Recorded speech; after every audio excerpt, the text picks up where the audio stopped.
I get it. Writing a book can sometimes feel like waiting for that perfect moment to start, kind of like Sandy hesitating to dance with Danny in Greece. But here's the thing, you don't actually need to be ready to start writing your book. In this episode of Coffee with Karma, I'm going to be using Greece's iconic soundtrack to show you how it is better to start now, whether you feel ready or not. Because in the process of writing your book, you become ready. Hi, this is Carma Spence, and I help executive coaches, business leaders, and consultants write, publish, and market client attracting books so that they can grow their business while having fun and using AI to make the sloggy bits less sluggy. If you're watching this video on YouTube, please like this video, subscribe to my channel, and ring the bell so that this video and others like it can get to more people and help them start writing. Start writing their book now rather than later. So let's get on with the show. I've been waiting for this. I've got chills, they're multiplying, and I'm losing control. 'Cause the power you're supplying, it's electrifying. Just like Sandy and Danny finally own their feelings with this last song of the film. If you own your message and just start, Sandy wasn't ready to be Miss Leather Girl who smokes. Danny certainly wasn't ready to be Mr. Letterman Boy. And honestly, you do have the vibes for your book, and they are electrifying. So why not let them out? Claim your message now. Start writing your book now, today, this weekend. It's Friday. Number 2, it's automatic, it's systematic, it's hydromatic. Why, it's greased. That song is all about the potential of the clunker in front of them. They looked at this less than perfect car and saw its potential. Well, maybe you feel like that clunker car, but you know what? You've got grease lightning in you too. You just don't feel ready. So maybe you need a few mechanics to work on you and put on a little paint job.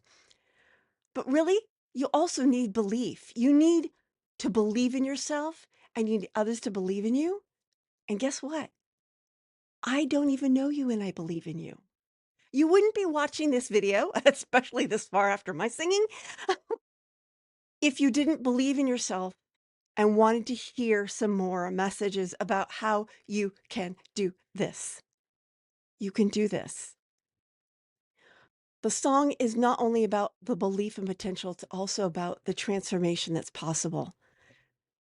You may feel like a caterpillar right now, but guess what happens to caterpillars? They become butterflies. Okay, sometimes they become moths, but moths are cool too. All you need to do is hop into your cocoon. And okay, there may be some messiness in between the caterpillar and the butterfly, but there's a butterfly at the end. You're the butterfly. Ah. Now, on to number 3. Hopelessly devoted to you. Okay, that was a little off. Oh well. I kind of need a warm up. Anyway, I don't ramp. Go all in. Become hopelessly devoted to your book. Olivia Newton-John is singing about love. Yes. She's singing about what is potentially unrequited love. She's singing about the dreams that we have that we're not sure they're going to come true. but she's hopelessly devoted to it anyway.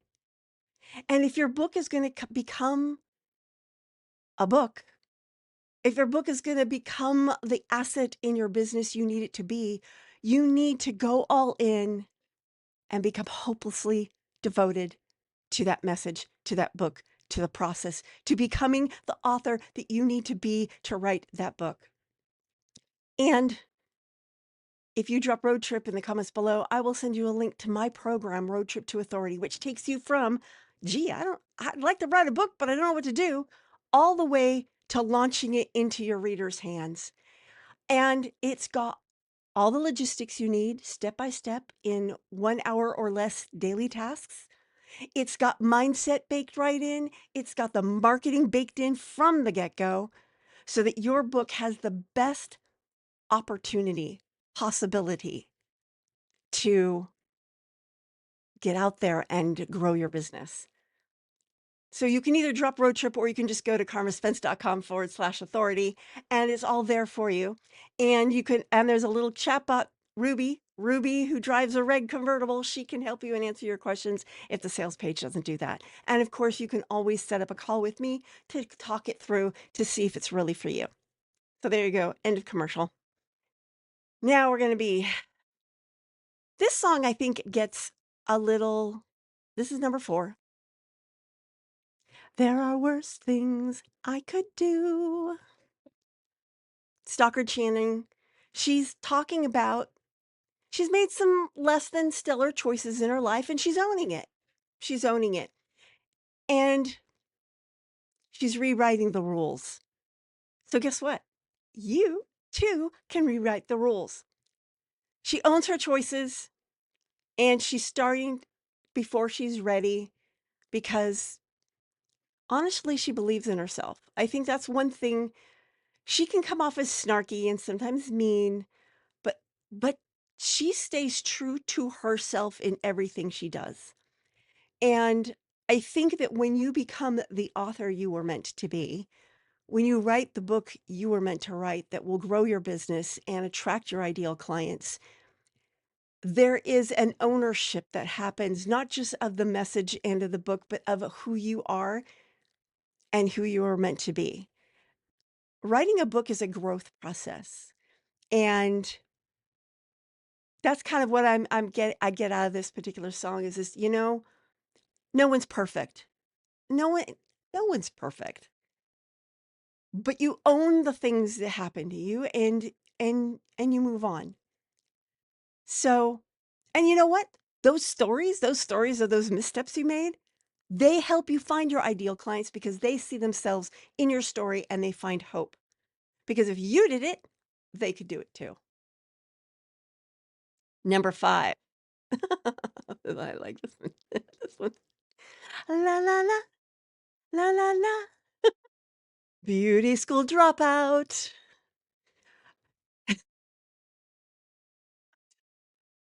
I love that whole scene, and Frankie Avalon, my goodness, did he age well? Did he not? And then poor Frenchie's just sitting there going, "What?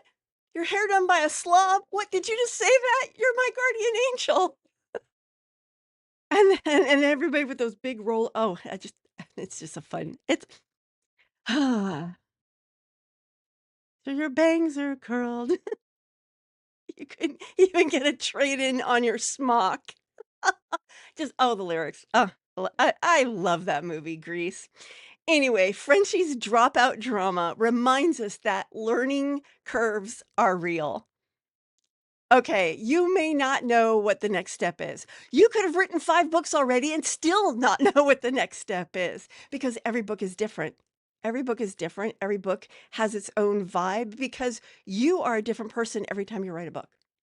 So just because this may be your first book doesn't mean that you need to know everything. And just because it's your 5th book, it doesn't mean you need to know everything. So when you start before you're ready, you're going to get it wrong sometimes. And that's okay. That's part of growing up. Because you know what? When you got on your first bicycle, did you just like get on it and ride it? If you did, tell me what you did because I fell a lot. I had a lot of scraped knees. Heck, just running around the playground, I would fall down and get scraped knees. Every time I took a bath, like, most of my body parts were out of the bathtub because, the water on the sores hurt. So, we're gonna fall down, we're gonna skin our knees, we're gonna get things wrong. Writing a book and marketing a book afterwards are experiments. It's like you're throwing strategic spaghetti at the wall, but as the wall changes, sometimes the spaghetti that stuck last time doesn't stick this time, and that's okay. That's why you join communities. That's why you take classes so that you can have the support you need. So, every draft that you write teaches you a lesson, and it's okay.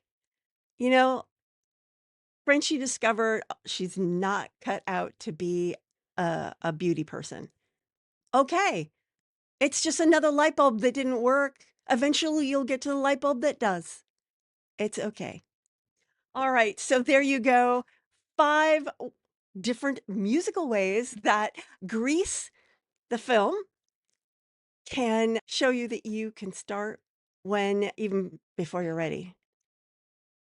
Yes. We take our problems and we throw away. Conventionality belongs to yesterday. This is Carma Spence saying, see you next week. Ciao for now.